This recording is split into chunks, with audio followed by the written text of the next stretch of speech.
मध्य प्रदेश के मंदसौर में लगातार सर्दी बढ़ती जा रही है। तापमान में हो रही गिरावट और सर्द मौसम का असर अब आम लोगों के जनजीवन को प्रभावित कर रहा है। इसी बीच मंदसौर के विश्व प्रसिद्ध भगवान पशुपतिनाथ मंदिर में भगवान पशुपतिनाथ की विशालकाय अष्टमुखी प्रतिमा को भी ठंड से बचाने के लिए विशेष इंतजाम किए गए हैं। बढ़ती सर्दी के बीच मंदसौर में इस प्रसिद्ध मंदिर में भगवान पशुपतिनाथ को कंबल उड़ाया गया है। साथ ही ठंड से बचाव के लिए अन्य इंतजाम भी किए गए हैं। मंदिर में ठंड से बचाव के ये इंतजाम किए जाने की परंपरा बरसों से चली आ रही है। ये इंतजाम करने के साथ भगवान से प्रार्थना की जाती है कि भगवान सर्दी के मौसम में इलाके के लोगों के स्वास्थ्य और फसलों की रक्षा करें। इतना ही नहीं, भगवान पशुपतिनाथ को सर्दी के मौसम में गुड़ और दूध का विशेष भोग लगाया जाता है। इसके अलावा मंदिर के गर्भगृह में ठंड के मौसम में हीटर भी लगाए जाते हैं। गौरतलब है कि यह परंपरा वर्षों से निभाई जा रही है। भक्तों का मानना है कि भगवान पशुपतिनाथ को कंबल उड़ाकर एक ओर जहां भक्त अपनी भक्ति का धर्म निभा रहे हैं, वहीं भगवान को भी सर्दी का एहसास दिलाने की कोशिश कर रहे हैं। साथ ही निवेदन कर रहे हैं कि भगवान अपने भक्तों पर कृपा बनाए रखें और सर्द मौसम में होने वाले नुकसान से इलाके को बचा रखें। बढ़ती सर्दी के बीच मंदसौर के इस प्रसिद्ध मंदिर में भगवान पशुपतिनाथ को कंबल उड़ाया गया है। साथ ही ठंड से बचाव के लिए अन्य इंतजाम भी किए गए हैं।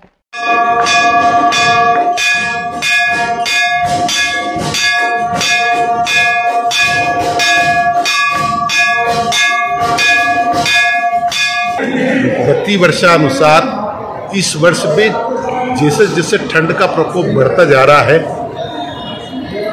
अपने को ठंड लगती है, उस प्रकार ठाकुर जी को भी ठंड लगती है। अपन भोजन करते हुए भगवान को भोग लगाते हैं, आरती करते हैं। उसी प्रकार आज ठंड के कारण से भगवान ठाकुर जी को, पशुपतिनाथ जी को मखमल का कंबल ओढ़ाया जाता है। साथ में इलेक्ट्रिक हीटर लगा जाता है ताकि उससे धीमी धीमी गर्मी रहे और ठंड का प्रकोप से बचे रहे। प्रति वर्षानुसार इस वर्ष भी ठंड का प्रकोप काफी बढ़ चुका है, मल मास लग चुका है। इस कारण से ठंड बहुत बढ़ गई है। इसके कारण से भगवान जी को कंबल उड़ा करके ठंड से बचा सकते हैं।